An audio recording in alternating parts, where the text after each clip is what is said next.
Hello and welcome back once again to Infinite Jeff, the project where I, Jeff, read the book Infinite Jest to you one page at a time, one day at a time, put it up in the inner tubes, the internet, the U-turner, the internet, for you to hear. It's October 4th, 10:44 a.m. This is the last one I'm recording for today. It's page 228. Went to the record store yesterday, the local record store, Underground Sounds, that I frequent. If you're smart, you can figure out where I live. But as my guy who runs it, named Matt, a friend of mine, around town friend. But they moved, so they moved to a bigger location just up the street. So I was parked in my normal spot yesterday and walked over. I was gonna, walk to the new location, and I walked by the old location. I saw the owner, Matt, up there. Just, the store was empty. Just removing a few more shelves. So I stopped in a couple hours and just kind of shot the shit, helped him out a little bit, and, got a little, he got a little nostalgic for the old location, but the new move is definitely a positive one. Then another guy showed up, Mindy, which is funny because his name's Mindy. Ha ha ha. Kind of saw a little bit of myself in there, but he was a little more timid, a little less funny. But then I helped carry a couple boards up the street to the new location. Went, and Claire was working, said, "What's up to Claire?" She's like, "I haven't had a break in 3 hours, and I have to pee." And I was just like, "Girl, I feel you." So Matt let her pee. I wanted to buy a Cure record, because I've been into the Cure. Not the Cure necessarily, but I've been, the weather's turning cold. I like the icy grooves of post-punk. And I was like, well, I will get into the Cure. They're good. The few songs I've heard. So Disintegration from '89 is the one that is, the music critics all love. But I've been hearing recommendations to actually pick up the album Pornography, which I think is from like '83. Which is more post-punky, more icy, less poppy, perhaps. Not that pop is a bad thing at all, but sometimes I like challenging shit. I like abrasive, and I don't necessarily need it to have pop melodies and stuff. But I love pop melodies, because what I did buying is Psycho Candy by the Jesus and Mary Chain, which is a basically kind of like almost Beach Boys style melodies, but buried under this just wall of fuzz and guitar feedback. And it was basically the progenitor of the genre known as shoegazing, which is okay. Shoegaze is a little boring. This is not a straight up shoegaze album, and that there's a little more dynamics to it. Some shoegaze is just a real one note, and it's just kind of like, all right, I can't listen to this for 38 minutes and 72 seconds, or yeah, whatever. So I bought that, and then I updated the records on my wall. We got Preoccupations' last album, New Materials. We got Captain Beefheart and the Magic Band's Dock the Radar Station. New Materials from 2018 or 17 or 18, I would say. Dock the Radar Station is from 1980, and it's my favorite Captain Beefheart album. We got New Order's Low Life, which is from 83, I want to say. Then we got Psycho Candy by Jesus and Mary Chain. It's 85. Got Closer by Joy Division, which I think is 79, I want to say. And Streetworms by the Viagra Boys, which is a newer Swedish post-punk group that I happen to get turned on to, and I really like them. It would be nice if they ever come around. If we can ever go to concerts again, they come to the U.S., I would definitely make it a point to see them. Their album Streetworms, which came out in 2018. Then the Cocteau Twins' debut album Garlands, which I think was 80, 82, 83, somewhere in there. Then the Talking Heads Remain in Light, which is 83, 82, I want to say. All these years are kind of blending together in the 80s. Then we got Surreal Estate.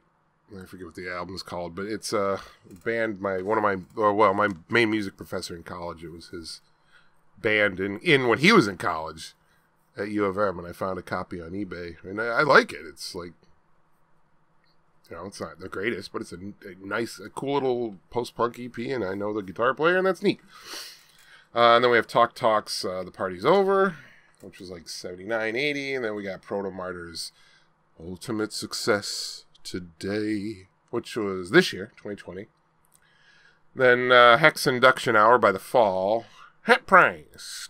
He's not appreciated. That's what Mark Fall of The Fall, or Mark E. Smith of The Fall sounds like. He died early this year or late last year. But that's a good album. My friend Griffin got it for me for my birthday one year. Yeah, and then, well, I currently have a Stranglers album up there, but I think I'm going to replace it with A Gang of Four, That's Entertainment. And then the last one is Wire. Band is Wire. Their album's Chairs Missing. But anyway, I've rambled long enough. Let's get to page 228 of Infinite Jest. Whether they were lovers or what, whether Oren left because they were lovers or what, footnote 80, or that Joelle even now lives hand to lung on a grossly generous trust willed to her by a man she unveiled but never slept with, the prodigious punter's father, infinite jester, whoa, kind of title drop, director of a final opus so magnum he'd claimed to have had it locked away. Joelle's never seen the completed assembly of what she'd appeared in, or seen anyone who's seen it, and doubts that any sum of scenes as pathologic as he'd stuck that long, quartzy, auto-wobbling lens on the camera and filmed her for could have been as entertaining as he said the thing he'd always wanted to make had broken his heart by ending up.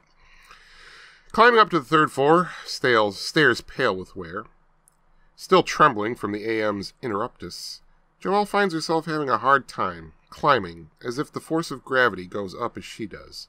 The party sounds start again at the second landing. Here is Molly Notkin, dressed as a crumbling Marx again, greeting Joelle at her door with the sort of delighted mock surprise U.S. hostesses use for greetings. Notkin secures Joelle's veil for her during removal of the beaded coat and poncho, then lifts the veil slightly in a practiced two-finger gesture to deliver a double-cheek kiss that is sour with cigarettes and wine. Joelle never smokes when veiled. Asking how Joelle got here, and then without waiting for an answer, offering her that odd kind of British Columbian apple juice they'd found they both liked so, and that Joelle at home's abandoned and gone back to the big red soda water of childhood, which Notkin doesn't know, and still cluelessly considers extra sweet Canadian juice to be pretty much both her and Joelle's biggest vices. That's funny. Molly Notkin's the kind of soul you want desperately to be polite to, but have to hide it, because she'd be mortified if she suspected you were ever just being polite to her about anything. Joelle makes a get-out-of-here gesture. The really, really good kind? The kind that looks muddy. It's so fresh. Where'd you get this late, this far east? The kind you just have to strain. It's so fresh. The living room is full and hot. Campy mambo playing. Walls still the same off-white, but all the trim now a confectioner's rich brown. Or plus there's wine, Joelle sees, a whole assortment on the old sideboard. It took 3 men with cigars and gray jumpsuits to get up the stairs when they got it. An assortment of bottles of different shapes and dim colors and different levels of what's inside. Molly Notkin has one dirty-nailed hand on Joelle's arm, and one on the head of a chair of Maya Deren, brooding avant-gardedly in vivid spun-glass polymers, and is telling Joelle about her orals in a party's near shout that will leave her hoarse well before this big one's sad end. A good muddy juice fills Joelle's mouth with spit that's as good as the juice, and her linen veil is drying and beginning once again comfortingly to flutter with her breath. And, perched alone and glanced at covertly by someone, you'll just have to stay tuned till tomorrow to find out who it is. Because that was page number 229, I think. Yes, no, 228 of Infinite Jest. And I might as well just stick it out and get to the 10-minute mark. After rambling on all about my post-punk albums, I also bought RTJ4, the fourth Run the Jewels album. Matt's like, oh, we don't have the big deluxe box set. And I'm like, It's $35 for the regular one. That's enough.